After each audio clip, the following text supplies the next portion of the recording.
Welcome back, guys. Precious Millionaire Logistics. Right here, we're looking at the pound USD. So on the pound USD, guys, what do we see? Without me wasting much of your time, let me pretty much look at the chart. Okay. All right. Okay. I see something. Okay. First, I can tell that fine. The price has been in a downward trend too for some time, and it's approaching a critical level. So let me get those critical levels first. Same thing with our box. Now, where are we going to place it? I'm looking at here. And I'm going to tell you why. Okay, something like this. Why am I looking at here, guys? I'll tell you why. Um, for the pound USD, you guys know what breakout is and all. So the price went to this point here, and it came down, right? It came down. It touched this level, and at this point here, it broke this minor resistance level. It broke this. It's a major because in the big time frame, it broke this resistance level here. So automatically, when it breaks here became a support level. Here became a support level, and I'm going to show you how it became a support level. For this price here, just watch the way it reacts. When the price came to this point, it reacted, it went up, it bounced upwards. So the price has pretty much been above here. Seen here, you can see rejections here, the price has been heading up, right? Before it got to this level up here and then came down. So at this point here, it broke this level immediately, right? It broke this level and came downwards here. So where we're expecting this market to actually go, this is a critical level. So we're pretty much expecting the market to react in this zone. However, guys, this is a contingency. If this price pierces here, if it breaks through this zone, we're not going long on this trade. Now, this is the idea. You don't have to lose the trade because you cannot actually lose a trade you're not engaged in. So if this market actually breaks into this level, right, if it breaks this level, we're actually not taking any trade at all. Now, let's go down to, so these are buyers right now that where I'm expecting the market to react in this zone. However, I'm expecting the market to react in this zone.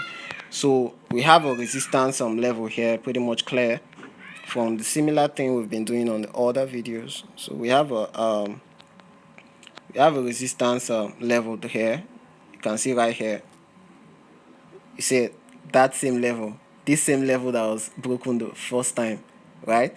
Turning a support level here, and by the time you get here, when it's broken, when the support level is broken, it becomes a resistance level. So are we on the same page?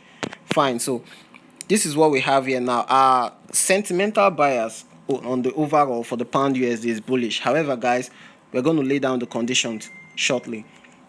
So for pound USD, we're looking at about 365 pips too on the good side.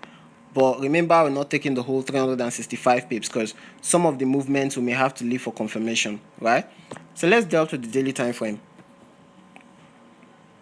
All right, on the daily time frame, what do you see on the daily time frame, guys? Oh, wonderful.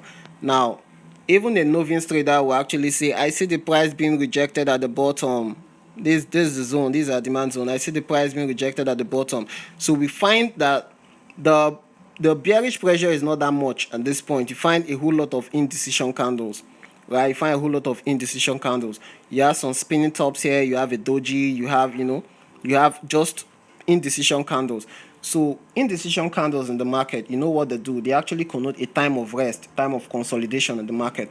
And it could well tell informed trader that there's an impending reversal coming. Nice. So on this daily time frame, guys, we want to see a bullish price action candlestick pattern. And when we see that, we can tell that the price will actually bounce off this area here. And then we can take a strike. So without wasting much of your time, guys, let me go straight to draw the arrow. That we're going here. Right? We're going here. Okay?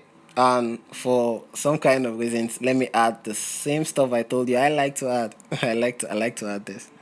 Alright? So if here were to be our entry, right? Fine. I like to use this very much. Guys, forgive me that I'm playing now. Let's be serious here. Right? Let me see what, oh, very fine. Nicely done. Right? So if this were to be the case, we have a stop loss area, we have a entry, we have a take profit. Very nice. Now, guys, remember, despite the fact that the risk to reward is very small, the risk is very small and the reward is very large. However, it doesn't change anything.